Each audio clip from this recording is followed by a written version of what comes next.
Le début a été très long, mais c'est le tout début qui a été très long. Hein. C'est la création sur Pinmar qui a été très longue. Je connaissais M. Larzul. C'est lui qui a créé la Banque alimentaire. Et il commençait à m'expliquer en disant, écoutez, M. Lebris, j'ai encore vu dans le journal aujourd'hui que les poissons de retrait, il les détruisait. Il dit, moi qui suis un ancien industriel dans l'agroalimentaire, je trouve ça inadmissible. Il dit, c'est pas possible qu'on continue à faire des choses comme ça, quoi, à détruire des poissons alors qu'il y a des gens qui ont faim, quoi. Alors il dit, comme j'ai vu que vous veniez d'être élu comme président du comité de bassin d'emploi, je vous pose la question.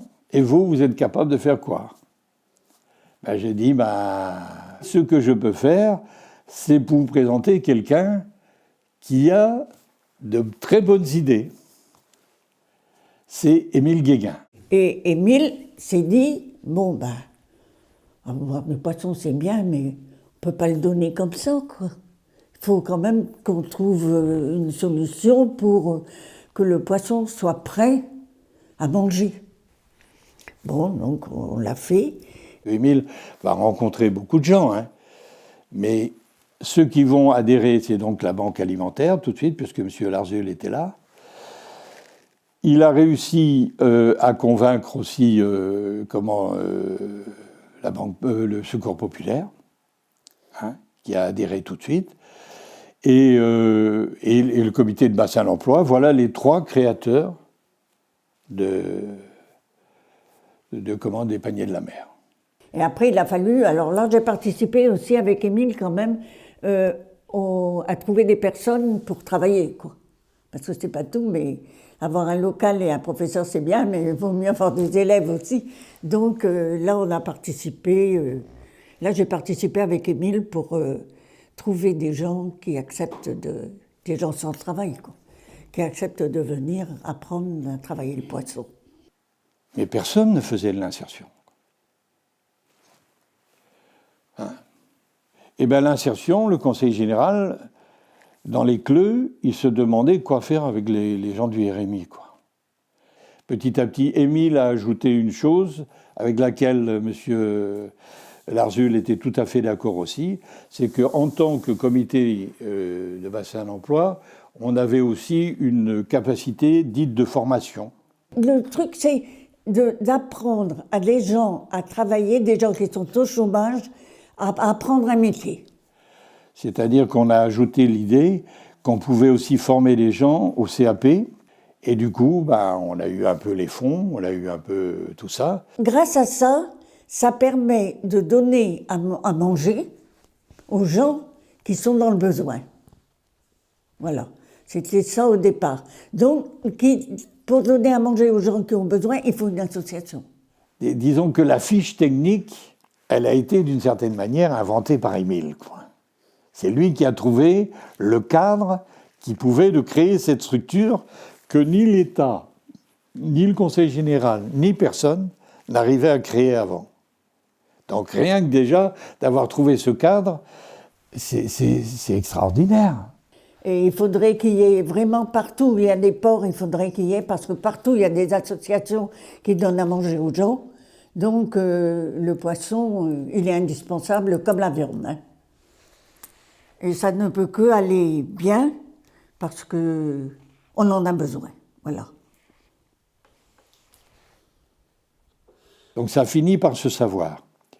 Et du côté du Nord, il y a quelqu'un qui a tilté aussi, puis qui s'est dit, mais on pourrait faire ça aussi dans le Nord, quoi. On pourrait refaire ça.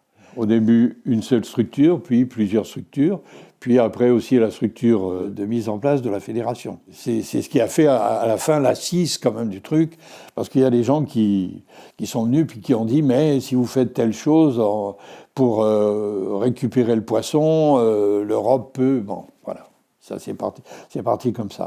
Et puis on a eu aussi quand même une grande aide de Marianne au tout début, parce qu'on est allé la voir à Paris.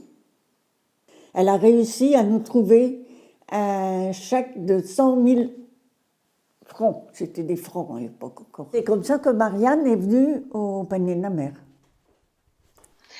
Il était une fois un fonctionnaire de l'État, pharmacien de son État, qui a eu en charge du jour au lendemain l'aide alimentaire. C'est bien. De base, elle connaissait Coluche et Goldman. On était bien avancé. Et puis, bien, j'ai un petit peu regardé de droite et de gauche, regardé ce que l'on donnait, ce que l'argent de l'État permettait d'acheter. Et on est vite arrivé à la conclusion que ce n'était pas bien, ça n'allait pas. Les produits achetés n'étaient pas nutritionnellement corrects. Et je cherchais désespérément trouver notamment du poisson et des produits de la mer qui sont, je le rappelle, au niveau nutritionnel, les meilleures protéines animales. Et dans mes recherches de droite et de gauche, on m'a dit, mais tu sais, il y a une petite fédération en Bretagne. Bon, ben, j'y vais, hein. On va voir ce que ça donne. Et je suis arrivée au Guilvinac, dans un atelier absolument remarquable, où la marche en avant était suivie rigoureusement, aucune odeur de poisson, alors qu'on travaillait du poisson, une organisation au cordeau, des résultats tout à fait extraordinaires, puisqu'à l'époque, il y avait plus de 75% d'insertion par l'activité économique, c'est-à-dire plus de 75% de personnes qui rentraient dans les ateliers ressortaient avec un emploi. Et je suis rentrée à Paris en disant, waouh, je crois que j'ai trouvé du poisson et peut-être aussi de quoi soutenir l'insertion par l'activité économique. Et ce n'était pas du tout mon sujet, donc j'étais allée voir la personne en charge. J'avais dit, tu sais, sur le plan hygiène, sécurité, produits de la mer, c'est absolument parfait. En revanche, je suis désolée, ils n'ont que 75% d'insertion. Et je n'oublierai jamais, la personne est partie dans un fou rire. Mais l'éclat de rire, et moi j'avais l'air toute sotte en disant, mais pourquoi se moque-t-elle ainsi de moi? Et elle me dit, mais Marianne, tu ne te rends pas compte, la moyenne c'est 40%. Et là je me suis dit, ah bon, j'ai encore beaucoup de choses à apprendre. Et ben voilà, à partir de là, nous avons fait connaissance plus amplement.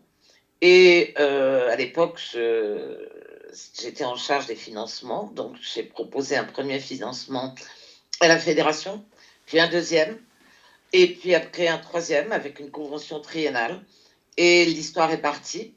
Bien sûr, je ne pouvais pas intégrer la fédération puisqu'on ne peut pas être jugé parti, que mes fonctions m'en empêchaient.